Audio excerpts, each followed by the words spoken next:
Staining procedure for viruses. Bacteria और virus को जो स्टेन करने का मकसद होता है वो उसको आइडेंटिफाई करना है, उसको विजुलाइज करना है। आप जब बैक्टीरिया और वायरस को स्लाइड में माइक्रोस्कोप के नीचे देखते हैं तो इसमें एक जो कॉमन प्रॉब्लम आती है वो कलर कंट्रास्ट डेवलप होता है। आपकी जो स्लाइड है उसका बैकग्राउंड लाइट होता है, आपको पता है कलरलेस या लाइट बैकग्राउंड है।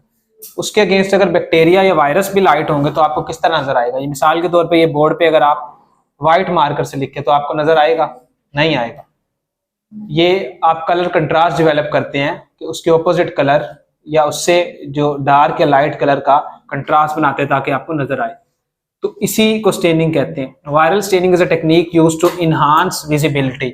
अब वो वायरस तो मौजूद होता है स्लाइड में मगर आपको नजर नहीं आ रहा होता क्योंकि विजिबिलिटी कम है due to the less contrast.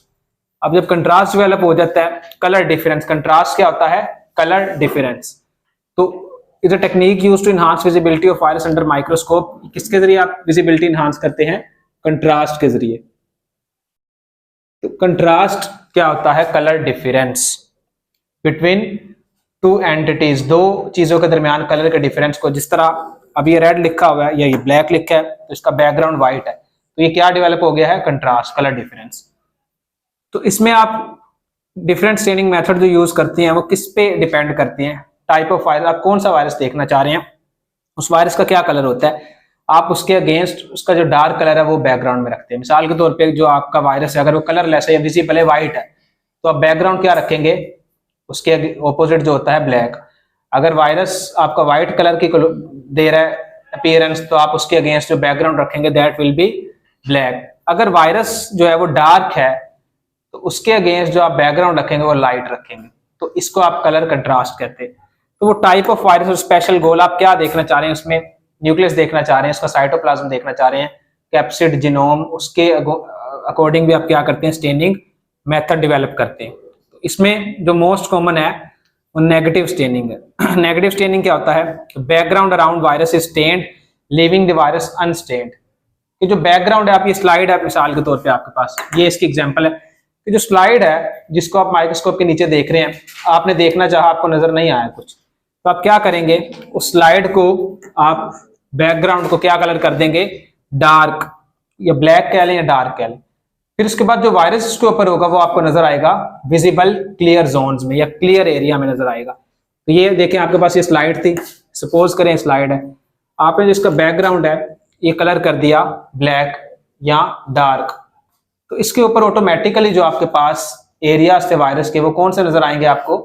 Visible या क्लियर एरियाज। देखिए background around virus stained, background को आपने स्टेन किया, वायरस को आपने छोड़ दिया अनस्टेन्ड। तो इसमें क्या हुआ? कलर डेवलप हो गया। आप यही सपोज कर ले ये जो व्हाइट बोर्ड है ये आपके पास स्लाइड थी, तो आपने इसको एक कलर दे दिया। ये अगर सपोज करिए आपके पास ब्लैक बोर्ड होता व्हाइट की बजाय, तो कौन से कलर से आप लिखेंगे तो ब्लैक बोर्ड पे आपको नजर आना था? ब्लैक बोर्ड जो होता है आप उसमें कौन सा कलर इस्तेमाल करें तो आपको नजर आएगा? व्हाइट। तो आपने इसी तरह इधर किया, सपोज करें ये कौन सा है? ये ब्लैक बोर्ड है आपके पास स्लाइड, आपने इसे ब्लैक कलर कर दिए। अब वायरस कौन सा होगा उसमें? वायरस आपको किस तरह नजर आएगा? As a white clear zone. तो viruses will be visible as clear areas against a dark background. ये आपके पास डार्क बैकग्राउंड था। अब ये वाली एरियाज जो है ये क्या है? ये आपके वायरस है। ये आपको फिर इसमें शेप भी नजर आएगी। अब डिपेंड करता है आप माइक्रोस्कोप कौन सा यूज कर रहे हैं, आप इलेक्ट्रॉन कर रहे हैं, कंपाउंड माइक्रोस्कोप है, फ्लोरोसेंट माइक्रोस्कोप है, उसमें फिर आपको कलर्स भी नजर आते हैं। तो depending upon the microscope being used आपको ये वायरस तो नजर आ जाएगा कि ये इतने वायरस हैं, इसकी शेप भी आ जाएगी। अगर आपने डिटेलिंग देखनी है तो वो आपको डिपेंड करेगा माइक्रोस्कोप कौन सा यूज कर रहे हैं। तो बैकग्राउंड इसमें क्या होगा? स्टेन्ड, वायरस क्या होगा? अनस्टेन्ड। बैकग्राउंड डार्क, वायरस जो है वो क्लियर एरियाज। इसकी जो कॉमन एग्जांपल है जो आप जिससे स्टेन करते हैं स्लाइड को, मैंने बताया स्लाइड को आपने डार्क स्टेन किया, वो क्या उसकी एग्जांपल है? इंडिया इंक एक स्टेन है जिससे आप ये स्टेनिंग करते हैं, नेगेटिव स्टेनिंग। नेक्स्ट है आपके पास इम्यूनोहिस्टोकेमिकल स्टेनिंग, इसको आप इम्यूनोहिस्टो स्टेनिंग भी कहते हैं। अब इसमें क्या होता है? ये एक क्लिनिकल प्रोसीजर है। ये क्लिनिकल प्रोसीजर इधर आप क्या करते हैं कि जो एंटीबॉडीज है वो आप लेते हैं और उसको आप रिएक्ट करवाते हैं एंटीजन से। आपको पता है एंटीजन किससे रिएक्ट करता है? एंटीबॉडी से। एंटीजन एंटीबॉडी का रिएक्शन होता है। तो आपके पास एक वायरल होता है सैंपल या वायरल पार्टिकल, वो किसी सैंपल में था फॉर एग्जांपल। अब आपने क्या किया कि उसके अगेंस्ट जो एंटीबॉडीज थी उससे उसे रिएक्ट करवाया। तो जब आप रिएक्ट करवाएंगे तो साथ आप एक तीसरी चीज भी डालेंगे जिसे आप क्या कहते हैं, फ्लोरोसेंट डाइज और एंजाइम मार्कर्स। अब इनका क्या काम है एंजाइम मार्कर के या डाइज का? डाई कहते हैं बेसिकली कलर को। तो वो जो रिएक्शन होगा उसके बाद कोई कलर आएगा उसमें, वो कलर आपको बताएगा कि एंजाइम प्रेजेंट, वायरस प्रेजेंट है कि नहीं प्रेजेंट। देखिए किस तरह कि ये आपके पास अगर एक वेल है, इसमें आपने रिएक्शन करवाया है, आपने पहले इसमें क्या लगा दिया, वायरस का सैंपल, फिर इसके ऊपर आपने इसमें क्या लगाया, एंटीबॉडीज, ये वाई शेप की एंटीबॉडीज होती।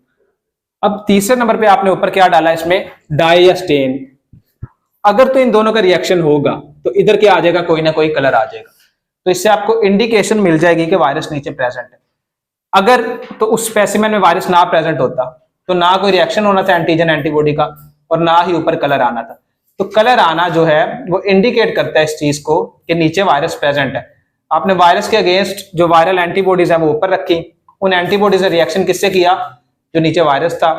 उसके बाद एक कलर दिया, उस कलर को आपने क्या किया, फ्लोरोसेंट डाई से डिटेक्ट कर लिया, एंजाइम मार्कर से आपने डिटेक्ट कर लिया। एक ऐसा सिनेरियो जिसमें आपके जो स्पेसिमेन था उसमें अगर वायरस मौजूद नहीं था तो फिर आपने क्या करना था, एंटीबॉडीज के ऊपर जो फ्लोरोसेंट डाई फेंकना उसमें कोई कलर नहीं था आना। तो द इंडिकेशन ऑफ कलर ये बताती है कि नीचे कोई ना कोई वायरस प्रेजेंट था।